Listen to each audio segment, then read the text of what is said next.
Bonjour à tous, j'espère que vous allez bien. C'est Thomas de l'e-box, l'application qui aide les investisseurs immobiliers à trouver des biens rentables. Et aujourd'hui, on va voir justement un petit peu les critères, qu'est-ce qu'on va regarder quand on veut se lancer dans un premier achat. Je vais vous donner mes trois conseils, les trois choses par lesquelles commencer. Et puis, on va pouvoir se lancer sereinement dans l'investissement immobilier.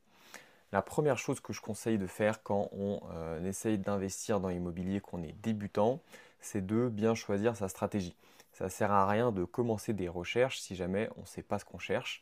Donc en fait, il faut essayer de savoir quels sont les objectifs qu'on a, pourquoi est-ce qu'on veut faire de l'immobilier, quel est le temps qu'on est prêt à y accorder et un petit peu quel est le risque, entre guillemets, qu'on est prêt à y mettre, même si j'aime pas trop cette notion de risque parce que tout n'a pas le même risque pour certains. Il y a certaines personnes qui vont considérer que les travaux c'est très risqué, il y en a d'autres qui maîtrisent parfaitement le sujet et qui vont dire bah non en fait les travaux c'est pas du tout risqué parce que moi je les gère parfaitement. Il y a des personnes qui vont dire que l'investissement dans les petites villes c'est plus risqué que dans les grandes villes parce que bah, il y a moins de personnes. Il y a d'autres personnes qui vont dire que l'investissement dans les grandes villes c'est plus risqué parce que bah, il y a plus de concurrence et que du coup bah, en fait on a plus de soucis de location. Donc je fais un petit peu attention à ça, mais quand même essayez de voir, vous, par rapport à votre propre sensibilité et par rapport à vos propres critères, qu'est-ce qui pour vous est à risque, qu'est-ce qui va vous empêcher de dormir la nuit si jamais ça se produit, et n'allez pas sur ce genre de projet, tout simplement. Donc pour ça, j'avais fait une vidéo que je vous remets juste là-haut sur les trois grandes stratégies qu'on a dans l'investissement immobilier. Si je les reprends grosso modo, on a à un extrême l'investissement patrimonial, qui est l'investissement un peu papa-maman que tout le monde connaît, dans tous les médias, dans toutes les télés. On ne parle que de ça.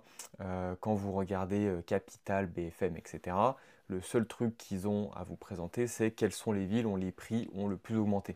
Parce que 95% de la population ne connaît que ce type d'investissement. C'est j'achète de l'immobilier, je fais en sorte d'acheter dans un secteur qui est porteur pour que les prix de l'immobilier augmentent. Mais finalement, mon rendement locatif, le loyer que ça me rapporte, c'est un peu du bonus dans la tête des gens. Voilà, ça paye une partie du crédit, une partie des charges, mais en général pas tout. Et du coup, bah, les gens ne se concentrent pas vraiment sur cet aspect-là, alors qu'en réalité, c'est un des plus gros vecteurs d'enrichissement dans l'immobilier. Et justement, on a un peu l'extrême inverse qui est de dire bah, je vais faire des investissements de rendement pur et dur. Où là, l'idée, c'est d'avoir le rendement locatif le plus élevé possible. Le rendement locatif, comment ça se calcule? Bah, c'est tout simplement les loyers que je gagne à l'année, donc mon loyer x 12, divisé par le coût de mon projet. Donc si j'ai un appartement que je loue 500 euros par mois, il me fait 6 000 euros par an. Si j'ai un projet tout inclus, achat, notaire, travaux, etc., qui m'a coûté 100 000 euros, eh bien 6 000 divisé par 100 000 euros, ça fait que j'ai un rendement locatif de 6%. Évidemment, ce bien-là, si au lieu d'avoir 6 000 euros par an de loyer, j'avais 12 000, bah là je serais à 12%, bah ce serait beaucoup plus intéressant. Et ça va être ça un petit peu l'objectif de la stratégie de rendement, ça va être d'aller chercher des biens avec des rendements locatifs très élevés. Souvent, comment on fait ça? Bah, en achetant des biens qui sont pas chers, dans des villes qui sont plus petites, dans de l'immeuble de rapport, dans des biens avec travaux, etc., etc. Et là, on n'est pas forcément sur des secteurs où les prix de l'immobilier augmentent, mais c'est pas grave, c'est pas ce qu'on veut parce que dans cette stratégie, on va gagner notre argent avec les loyers et non pas le jour de la revente de notre bien immobilier. Donc même si on revend notre bien au même prix, voire moins cher que ce qu'on l'a acheté, c'est pas grave parce qu'au global, on aura gagné de l'argent grâce à nos loyers.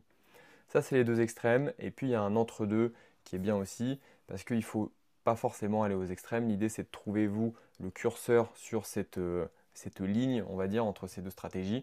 Et on peut aller dans quelque chose d'un peu plus équilibré, où l'idée, c'est de trouver des villes moyennes, où on a des prix qui ne sont pas encore très élevés et qui permettent d'avoir des rendements locatifs qui sont intéressants, notamment des rendements locatifs qui permettent d'avoir un autofinancement immobilier.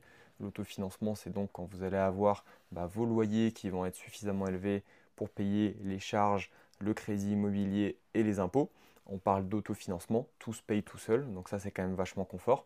Je vous refais un petit lien vers une vidéo que j'ai faite aussi qui explique bah, à partir de quel rendement on est à l'autofinancement et comment ça se calcule.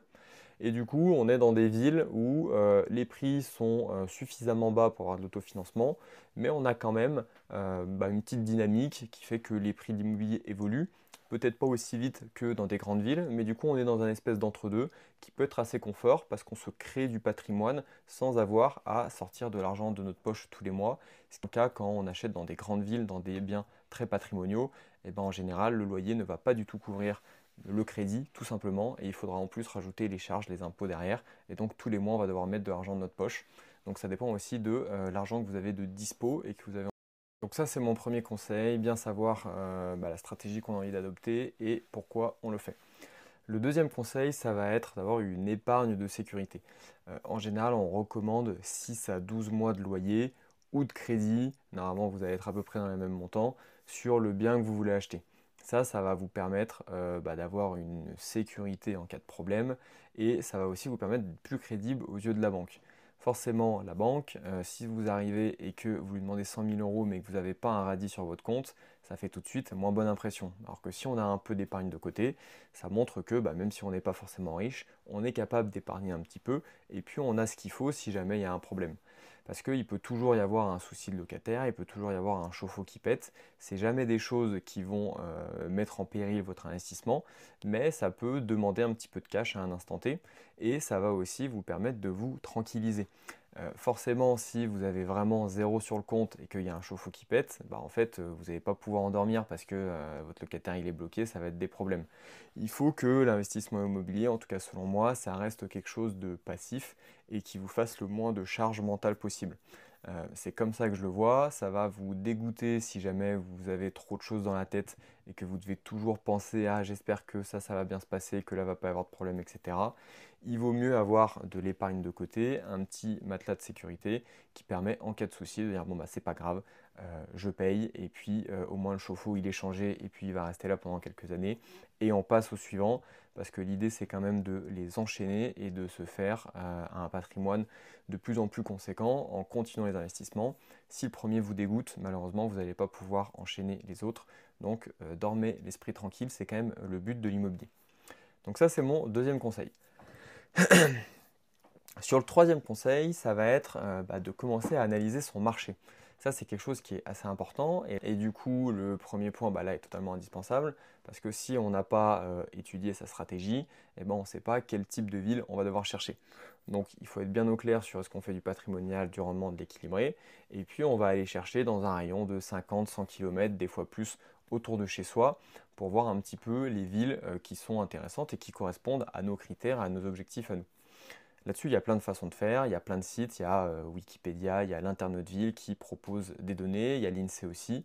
Ça peut être des fois très compliqué et très long d'aller chercher toutes ces infos, de les mettre au bon endroit et puis de savoir à combien de kilomètres est telle ville et telle ville. Il y en a qui le font, mais sinon, j'ai une bien meilleure solution pour vous, c'est d'utiliser le module de recherche de ville de l'e-box qui vous permet automatiquement, dans un rayon autour de chez vous, de sélectionner les villes qui correspondent à vos critères. On va regarder d'ailleurs tout de suite comment ça marche. Donc si on passe sur mon écran, je suis dans le module mes secteurs et en fait l'idée ça va être de commencer une nouvelle recherche et je vais pouvoir dire moi j'habite dans tel endroit et je veux trouver les villes qui sont rentables autour de chez moi. Comment je vais faire? Là on va faire un exemple, par exemple on va dire j'habite à Lyon 7 et je cherche dans un rayon de 200 km, 100 km pardon. On voit que de base, j'ai 2000 villes qui correspondent, qui sont dans un rayon de 100 km autour de Lyon, donc ça fait beaucoup. Et l'idée, ça va être de mettre des filtres pour pouvoir réduire ce nombre de villes et n'avoir que ce qui correspond à ce que nous on cherche. Donc ce que je vais faire, c'est que je vais aller dans les filtres sociodémographiques. Pour l'exemple, on va dire qu'on est sur une recherche de rendement, donc on cherche à faire des rendements locatifs élevés, à faire du cash flow. Et donc dans ce type de recherche, on va plutôt aller sur des villes un peu plus petites et avec des prix au mètre carré un peu plus bas. Donc là, ce qu'on peut faire déjà, c'est sur la population. On peut dire, moi, je ne veux que des villes qui ont maximum 50 000 habitants et qui ont minimum 5 000. Ça nous fait une fourchette qui n'est pas trop mal. Moi, j'ai pas de souci à aller dans des villes de 5 000 habitants, même en dessous. Ça, c'est pas un problème et il ne faut pas que ça vous fasse peur. Mais on voit déjà que quand on met cette fourchette de 5 à 50 000, on n'a plus que 196 villes qui correspondent à nos critères. On peut rajouter d'autres choses. Moi, ce que j'aime bien faire, typiquement, c'est la croissance démographique. Donc, on peut choisir, est-ce qu'on prend des villes qui sont en croissance démographique, qui sont stables ou qui sont en décroissance. J'évite de prendre des villes qui sont en décroissance parce que ça veut dire qu'elles perdent des habitants tous les ans et qu'il y a quand même un moment où va y avoir trop de logements par rapport au nombre d'habitants qui restent et que du coup on risque d'avoir un déséquilibre entre l'offre et la demande. Et du coup moi j'essaye quand même d'éviter ce genre de villes. Je prends que des villes qui sont à minima stables dans leur population. On peut aussi s'amuser après à faire des filtres sur le taux de chômage, par exemple, pour éviter d'avoir des villes avec des taux de chômage trop élevés. On peut prendre des villes avec des niveaux de vie moyens par habitant suffisamment importants aussi. La moyenne en France est autour de 21 000 euros, si je ne me trompe pas. Donc ça permet d'éviter les villes qui ont des tissus économiques qui sont un peu trop fragiles et du coup potentiellement d'avoir aussi plus de facilité à la location. On pourrait aussi se faire des filtres sur le taux d'étudiants. Là, ce n'est pas forcément la stratégie, mais c'est quelque chose qu'on peut faire. Et ce qu'on va faire aussi qui est assez intéressant, c'est d'aller dans le marché immobilier. Où là, du coup, nous, l'idée, ça va être d'avoir des villes qui sont pas chères. Pourquoi? Parce que quand les villes sont pas chères, elles ont des rendements locatifs qui sont plus élevés. Euh, Quand on a une ville qui est 2 fois moins chère qu'une autre, en général, le loyer, il n'est pas 2 fois moins cher. Il est peut-être 1 fois et demie moins cher. Et c'est ce décalage qui fait qu'en fait, en général, plus les villes sont peu chères et plus on a un rendement locatif qui est élevé. Et du coup, nous, c'est ça qu'on va aller chercher. Donc là, sur des prix au mètre carré, sur ce genre de recherche, en général, on va essayer de ne pas dépasser le 2000 euros. Et là, on voit que directement, ça nous fait déjà un gros impact sur le nombre de villes, où on est passé uniquement à 24 villes. Donc c'est ça aussi qui va être plus compliqué, surtout quand on est dans des régions comme dans la région lyonnaise qui sont assez chères, d'aller trouver ces villes-là qui sont pas encore très valorisées et qui nous permettent d'avoir des bons rendements. On pourrait s'amuser aussi à jouer sur l'évolution des prix de l'immobilier ici. Moi, j'aime bien. Surtout si on est dans une recherche un petit peu plus équilibrée. On pourrait dire par exemple, moi je ne veux que des villes qui ont pris au moins 10%, hop, 10% sur 5 ans. Et du coup, ça permet d'avoir des villes où voilà, ça bouge quand même un minimum, il y a un minimum d'activité et où on a des prix de l'immobilier qui augmentent tranquillement et ne pas forcément avoir de décroissance, ça peut être sympa. On peut même s'amuser à faire des recherches un peu farfelues où on dit je veux une ville qui a pris 10% sur 5 ans, mais qui a baissé de prix l'année dernière, par exemple. Hop, donc ça c'est possible. Là, je prends les villes qui sur un an ont fait entre 0 et moins 100% et qui sur 5 ans ont pris au moins 10%. Donc ça peut te permettre de trouver des villes qui sont peut-être un peu sous-cotées à l'instant où tu es en train de regarder, mais qui quand même sur le long terme ont tendance plutôt à prendre de la valeur. Et là, on voit qu'on a 12 villes qui correspondent. Donc l'idée, ça va être ça. On peut aussi se mettre des critères sur la rentabilité moyenne de la ville. Je ne veux que des villes, par exemple, qui sont à au moins 6% de renta. Donc ça permet d'être sûr qu'on est dans des villes où voilà, globalement, il y a de la rentabilité et on va pouvoir s'en sortir. Et là, on voit qu'on a 7 villes qui sortent et qui correspondent à nos critères. Donc on va avoir la liste qui va apparaître ici, où on va avoir des indicateurs là, qui vont s'afficher, qui correspondent un petit peu à ce qu'on a choisi, sur le nombre d'habitants, sur le rendement moyen de la ville, sur le prix au mètre carré. Et ça va permettre de voir un petit peu qu'est-ce qui correspond à nos critères autour de chez nous. Et si on veut, on va pouvoir aller analyser une ville aussi. Donc là, typiquement, je peux cliquer sur Analyse de la ville. Et là, on va avoir quelque chose qui est beaucoup plus complet avec l'évolution de la population, l'évolution des prix. On va avoir une localisation aussi, si on ne sait pas exactement où c'est. Là, on voit qu'on est juste à côté de Grenoble. Et on va avoir des infos sur le marché locatif, les propriétaires, les locataires, les appartements, les maisons, les chômeurs, etc. On va vraiment avoir une analyse complète avec les loyers de la ville, les taxes foncières, etc. Donc ça, c'est des choses qui vont vous permettre vraiment de pouvoir creuser chaque ville si jamais vous en avez besoin et d'être sûr que toutes les villes que vous avez dans votre liste ici, elles correspondent bien à ce que vous avez envie de chercher et dans les villes dans lesquelles vous avez envie d'investir. Si jamais il y a des villes qui ne correspondent pas, tout simplement on va aller modifier les filtres pour pouvoir ajuster les choses, pour être un petit peu plus large ou un petit peu moins large. Et puis on va pouvoir se créer comme ça une liste de villes dans laquelle on est confiant parce qu'on a fait l'analyse avant, on a eu toutes les données et on va pouvoir investir. Une fois qu'on a terminé, on peut tout simplement sauvegarder nos secteurs, lui donner un petit nom et du coup on va pouvoir enregistrer ça et faire des recherches. Donc ça va être l'idée. Ce qui est bien une fois que vous avez fait ça, c'est que du coup, vous ne vous posez plus la question de savoir quand vous trouvez une annonce, est-ce qu'elle est dans une ville intéressante ou non. L'analyse de secteur, elle a déjà été faite. Vous êtes déjà sur des villes que vous avez validées. Et donc ensuite, quand vous cherchez des annonces, si l'annonce est intéressante, alors vous pouvez y aller, vous pouvez aller visiter parce que vous savez que la ville est intéressante. Donc ça va vraiment être les 3 principales étapes à faire selon moi avant de se lancer dans l'immobilier. On récapitule, la première c'est bien déterminer ses objectifs, savoir ce qu'on cherche, savoir ce qu'on veut faire de l'immobilier, le temps qu'on a à y consacrer, etc. Comme ça, cette stratégie va nous permettre de choisir les villes qui correspondent. Et puis une fois qu'on a fait notre analyse de secteur, qu'on a notre liste de villes, il n'y a plus qu'à chercher des annonces. Donc ça c'est quelque chose, une fois que c'est fait, ça bouge plus trop, ça évolue un peu dans le temps, mais ça bouge pas tous les jours. Et puis avoir une épargne de sécurité, 6 à 12 mois de loyer, c'est important pour pouvoir vous sécuriser et surtout vous tranquilliser et faire en sorte que vous ayez pas de mauvaises surprises en immobilier et que tout se passe bien et que vous puissiez en faire plusieurs parce que c'est souvent ça l'objectif. Beaucoup de personnes veulent commencer par le premier, mais après l'idée c'est d'en faire plusieurs pour pouvoir se créer du patrimoine, potentiellement prendre une retraite un peu anticipée ou alors avoir un complément à la retraite ou bien peut-être même quitter son boulot.